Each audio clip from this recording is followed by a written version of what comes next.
नागपुर में रहने वाले शुक्ला जी के परिवार में उनकी पत्नी मीनू, बेटा विभोर और पूरे घर की लाडली मीनाक्षी थी। शुक्ला जी अनुशासन प्रिय और सख्त स्वभाव के व्यक्ति थे, जबकि मीनू उतनी ही शांत और सरल स्वभाव की। जब कभी बच्चों को डांटती तो बच्चे हंसते और कहते, माँ कम से कम गुस्सा तो अच्छे से किया करो, ऐसे भी कौन गुस्सा करता है। मीनू मुस्कुराकर शांत हो जाती। एक दिन शुक्ला जी के घर पर, मीनाक्षी कल तुम्हारी मौसी और मौसा जी आने वाले हैं, फिर तो बड़ा मजा आएगा। माँ संजना मौसी से मिले बहुत दिन हो गए। हाँ, तुझे बिगाड़ने में उसका भी तो हाथ है। कितने दिनों के लिए आ रही है मौसी? 2-3 दिन रुकेगी। तेरे मौसा सरल भाई साहब की कोई मीटिंग है यहाँ पर। दूसरे दिन संजना और सरल घर पर आ जाते हैं। सब बैठे बातें कर रहे होते हैं। संजना मीनाक्षी से, अब तो तुम्हारी बीए की परीक्षाएं समाप्त हो गई हैं, आगे क्या करने का इरादा है? अभी कुछ डिसाइड नहीं किया है भैया। ऑफिस की मीटिंग के साथ साथ मैं एक दूसरे काम से भी आया हूँ। हाँ सरल बाबू बताइए, क्या बात है? भैया हम दोनों ने मीनाक्षी के लिए एक लड़का देखा है। अरे ये तो बड़ी अच्छी बात है। कहाँ है लड़का और क्या करता है? भैया मेरे ही विभाग में काम करता है। बड़ा ही अच्छे स्वभाव का है और बहुत ही सज्जन है। 1 साल पहले उसकी पोस्टिंग कानपुर में हुई है। हाँ जीजा जी, बड़ा ही अच्छा लड़का है, मुझे तो बहुत पसंद है। सीधा साधा और बड़ा ही सज्जन संस्कारी है। माँ बाप का इकलौता बेटा है, सरकारी नौकरी है, दिल्ली में अपना मकान है, 1 साल से हमारे पड़ोस में रह रहा है। हमने हर तरीके से उसे जांच परख रखा है और फिर ऑफिस में भी कोई गलत आदत नहीं है उसकी। वहाँ तो सरल के सामने ही रहता है। ये तो बड़ी अच्छी बात है संजना। अच्छा वर मिलना आजकल इतना आसान नहीं होता है। संजना अपने फोन में लड़के की फोटो दिखाती है। अगर लड़का आपको पसंद आता है तो अगले हफ्ते उसके माँ बाप कानपुर आने वाले हैं, तो मैं उनसे अपनी मीनाक्षी के बारे में बात करूंगी। भावेश की फोटो घर में सबको पसंद आती है। संजना और सरल पर शुक्ला जी और मीनू को पूरा भरोसा था, क्योंकि संजना ने बचपन में मीनाक्षी को अपनी गोद में पाला था। 2 दिनों बाद संजना और सरल वापस कानपुर लौट जाते हैं। वहां जाकर संजना भावेश के माता पिता से मीनाक्षी के लिए बात करती है। संजना जी, अब आपके घर की बेटी है तो ज्यादा डरने की तो कोई बात नहीं होगी, वरना आजकल की लड़कियों का तो पता ही है आपको।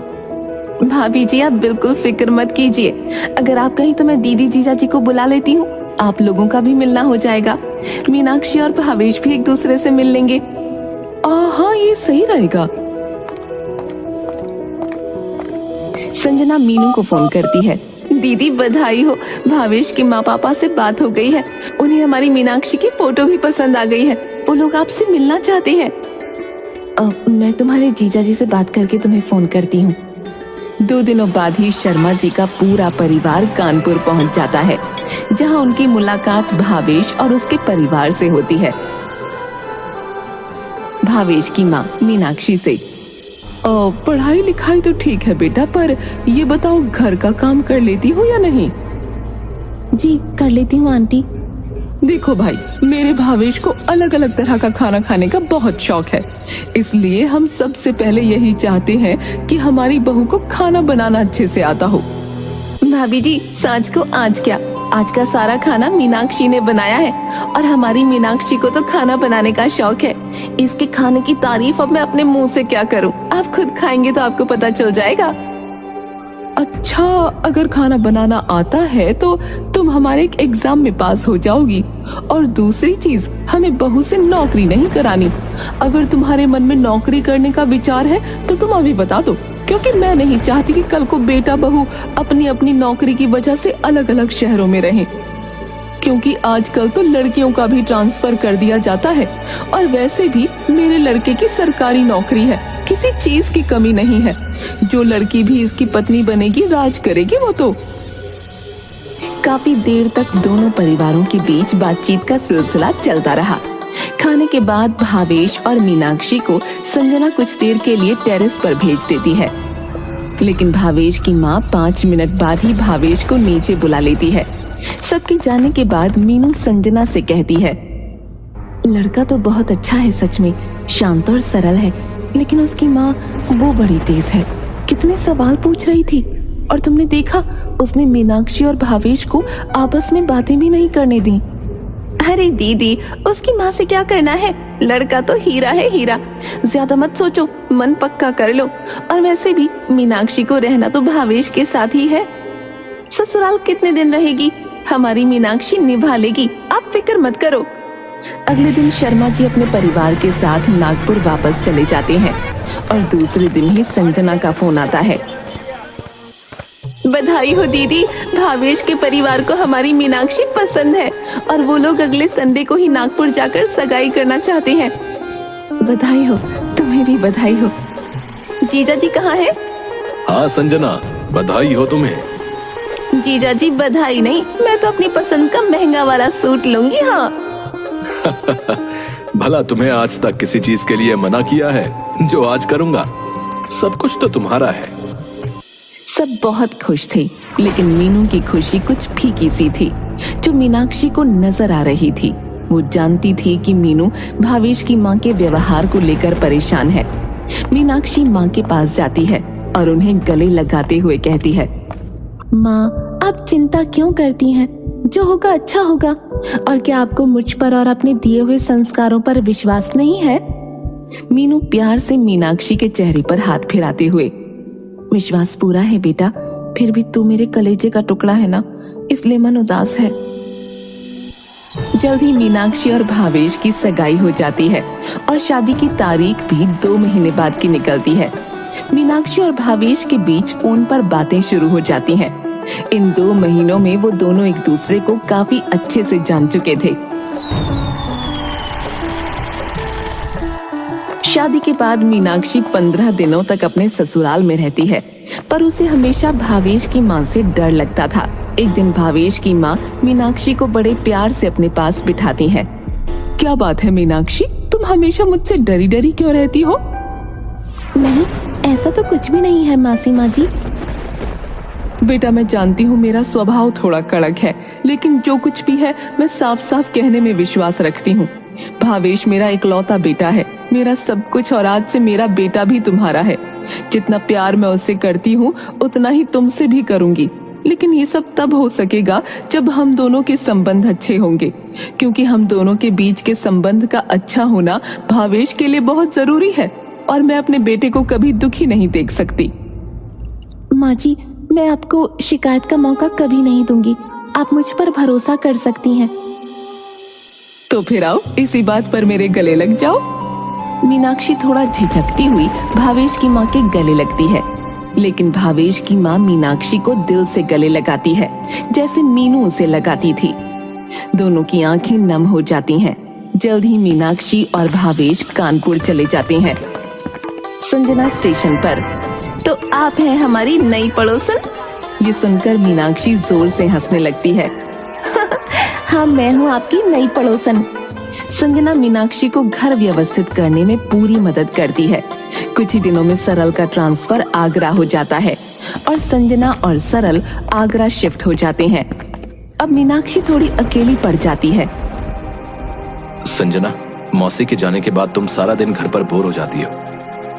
एक काम क्यों नहीं करती, एमए का फॉर्म भर दो, क्योंकि पढ़ाई इंसान को हमेशा इतनी जरूर करनी चाहिए कि कभी जरूरत के समय उसके काम आ सके। आप सही कहते हैं, मैं भी यही सोच रही हूँ कि क्या करूँ। ठीक है, मैं एमए का प्राइवेट फॉर्म भर देती हूँ। दूसरी तरफ मीनाक्षी के भाई विभोर की भी शादी तय हो जाती है। मीनाक्षी और विभोर की पत्नी उर्मिला की आपस में बहुत अच्छी दोस्ती हो जाती है। दोनों रोज फोन पर बातें किया करती थीं। मीनाक्षी विभोर की शादी के लिए मायके पहुंच जाती है और जल्दी ही मेहमानों का आना शुरू हो जाता है। अरे मीनाक्षी, साल होने को आया तेरी शादी को, अब हमें नानी बना दे जल्दी से। मीनाक्षी मुस्कुराकर चली जाती है। शादी में बहुत चहल पहल होती है, लेकिन सब मीनाक्षी से यही बात पूछ रहे होते हैं। जानते हो, सब एक ही बात पूछ रहे थे कि बच्चा कब कर रही हो, बच्चा कब कर रही हो। पहले अपना एमए तो कंप्लीट कर लो, क्योंकि पढ़ाई और बच्चा दोनों संभालना मुश्किल है। हाँ, मैं आपकी बात से मुश्किल है। हाँ, मैं आपकी बात से पूरी तरह से सहमत हूँ।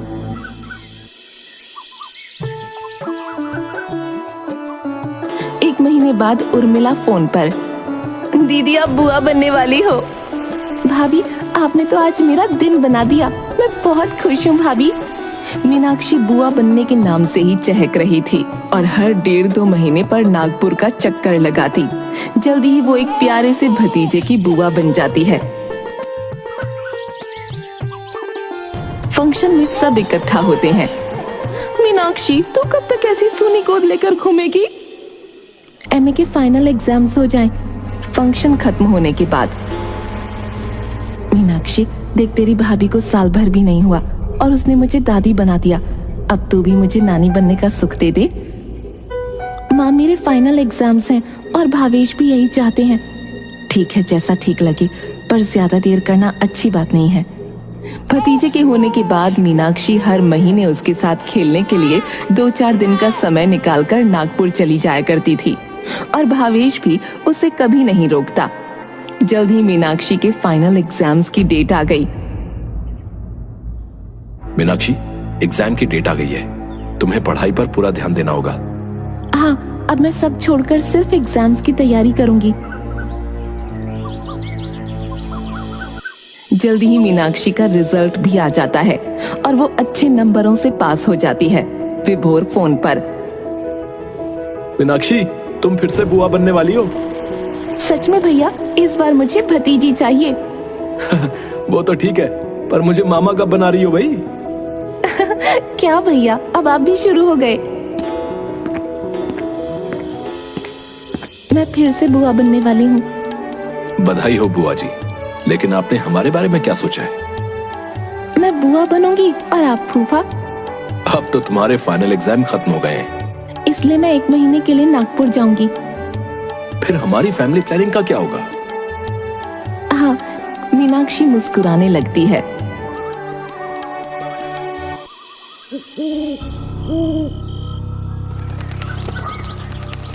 काफी समय बीत जाता है, लेकिन मीनाक्षी और भावेश को निराशा ही हाथ लगती है। भावेश, चलो ना, आप डॉक्टर के पास चलते हैं। माँ का फोन आया था, वो भी यही कह रही थी। ठीक है, अगर तुम्हारी और माँ की यही मर्जी है तो हम कल डॉक्टर के पास चलेंगे। दोनों डॉक्टर के पास जाते हैं। डॉक्टर बहुत सारे टेस्ट्स करवाते हैं और 1 हफ्ते बाद टेस्ट्स की रिपोर्ट आने वाली होती है। भावेश ऑफिस से घर आता है। आप रिपोर्ट्स ले आए? नहीं, रिपोर्ट्स 4 दिन के बाद आने वाली है। मेरा सर बहुत दर्द कर रहा है, 1 कप चाय पिला दो।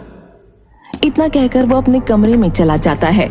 थोड़ी देर बाद मीनाक्षी चाय लेकर भावेश को देने के लिए कमरे में जाती है और तभी उसके कानों में भावेश की आवाज आती है। वो गुस्से में बात कर रहा होता है। माँ, तुम्हारा दिमाग खराब हो चुका है। तुम दूसरी शादी की बात कर रही हो। कमी उसमें नहीं, मुझ में है। अगर शादी करनी है तो उसकी दूसरी शादी कर दो। आपने मुझसे झूठ क्यों बोला? भगवान ने हमारी किस्मत में जो लिखा है वो होके रहेगा। तभी विभोर का फोन आता है। मीनाक्षी, तुम्हारी भतीजी हुई है।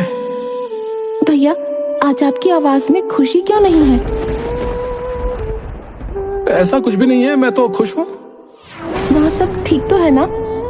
हाँ, सब ठीक है, बस तू यहाँ नहीं है ना, इसलिए मन उदास है। जल्दी आजा। क्या हुआ विभोर भैया, बेटी होने से दुखी है? मैं जानती हूँ, वो बेटी के होने से दुखी नहीं है, वो मेरी गोद सूनी होने से दुखी है। अच्छा, छोड़ो ये सब और तैयारी करो।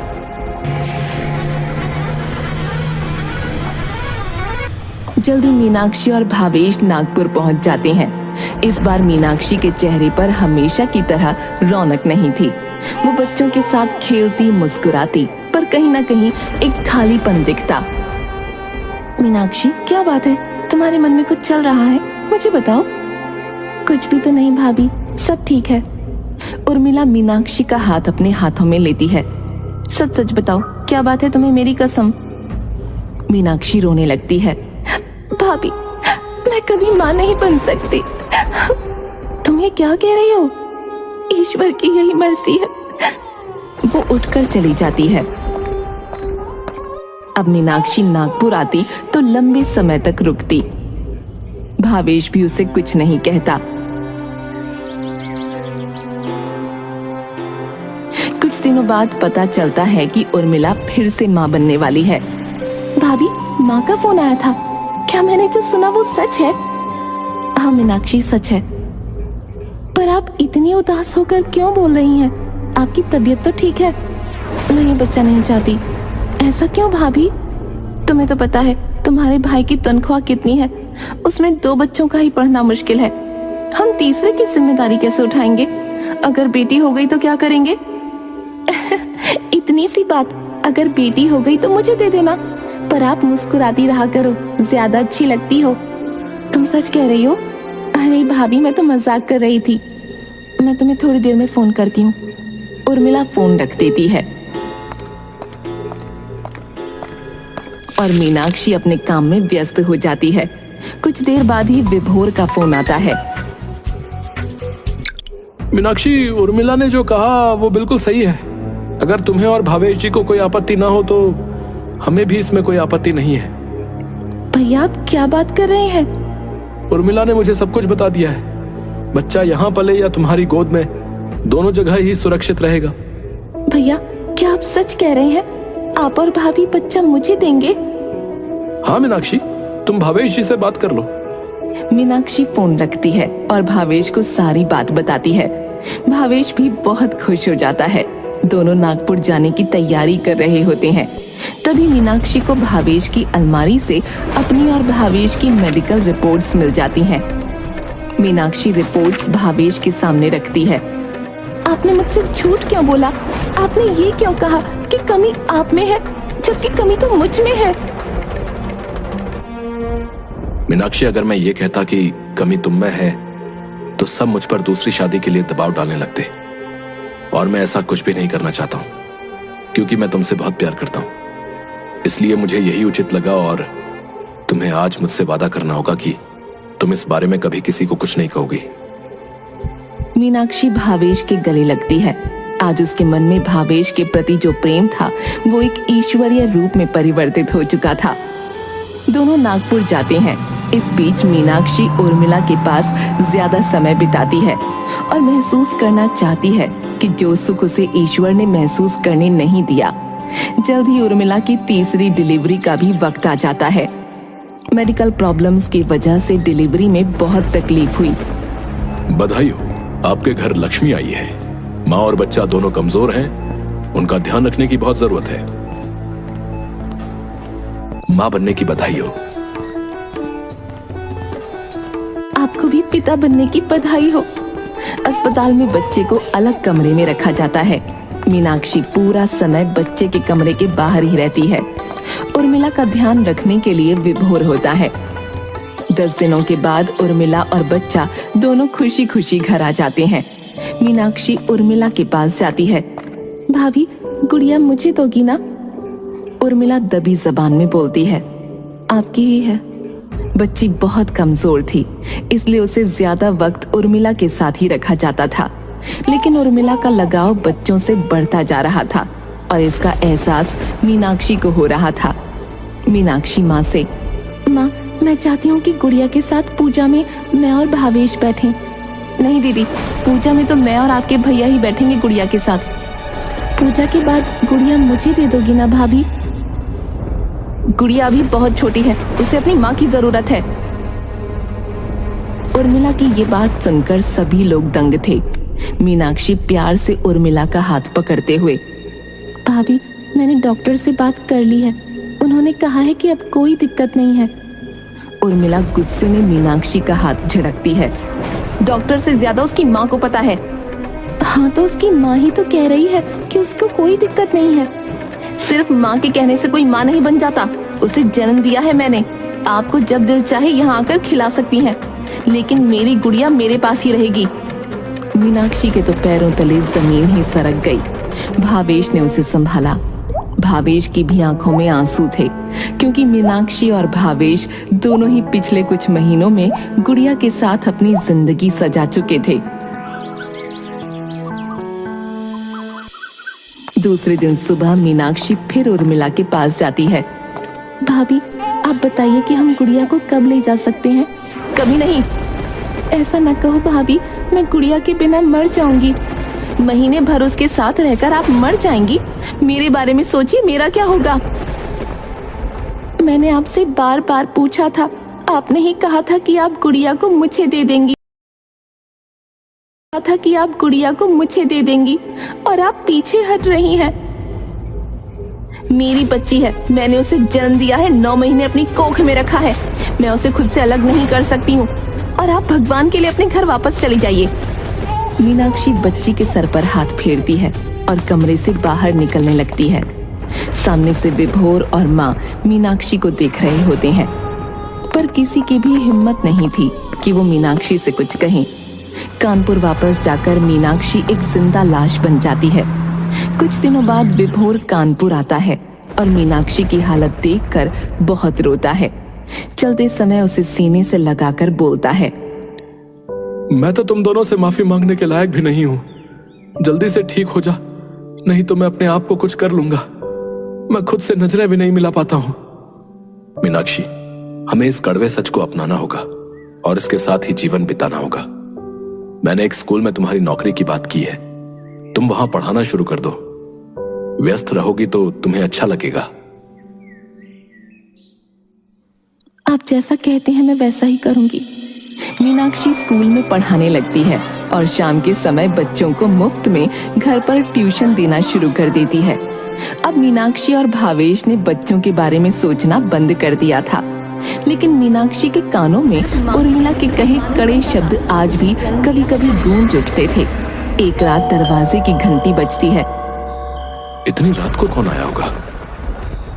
चलो चलकर देखते हैं। भावेश ने दरवाजा खोला तो सामने भावेश की माँ और पापा खड़े थे। उनकी गोद में एक बड़ी बड़ी आंखों वाली गोल मटोल प्यारी सी 6-7 महीने की बच्ची थी। माँ, ये कौन है और किसकी बच्ची है? तुम दोनों की बच्ची है।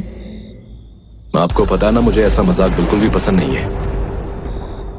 ये मेरे चचेरे भाई की पोती है। उनके बेटे और बहू की एक सड़क दुर्घटना में मौत हो गई और इस बच्ची का कोई नहीं है। इसकी मौसी इसे कानूनी तौर पर गोद लेना चाहती है, लेकिन उसके परिवार वाले तैयार नहीं हैं। इसलिए मैंने अपने भाई से कहा कि वो कानूनी तौर पर ये बच्ची तुम दोनों को गोद दे दे, और वो मान गए। इसलिए ये तुम दोनों की बच्ची है। मीनाक्षी खुशी से बच्ची को गोद में लेती है और उसे अपने सीने से ऐसे लगाती है मानो वो सच में उसी की कोख से जन्मी हुई हो, और उस बच्ची को सीने से लगाकर उसे अपनी तरसती ममता में सुकून सा महसूस होता है।